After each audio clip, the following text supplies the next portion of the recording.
Before we begin, we would like to ask everyone two questions. How many of you consider yourselves religious, and how many of you do not? Whether religious or not, have you ever prayed for something, confessed something, or silently wished for something in your heart? I imagine the answer is probably yes.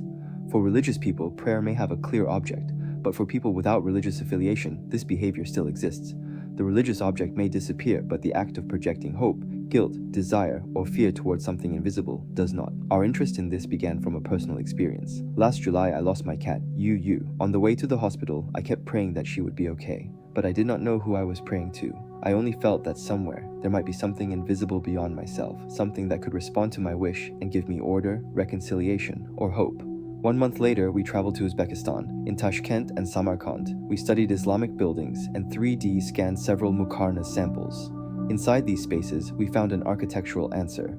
Muqarnas is a layered geometric system made of repeated and transformed units. It creates repetition, recursion, hierarchy, variation, and unity.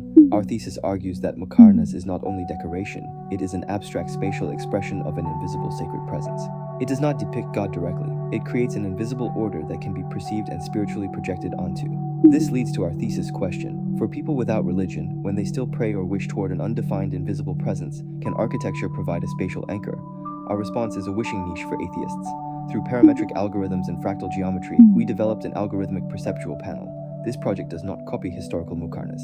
It translates its cognitive mechanism, geometric logic, and spiritual function into a contemporary secular architectural language.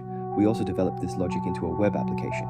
Users can describe what they are seeking, such as peace, forgiveness, hope, or strength. The system translates these desires into fractal visual tendencies, and users can adjust density, recursion, symmetry, openness, and flow.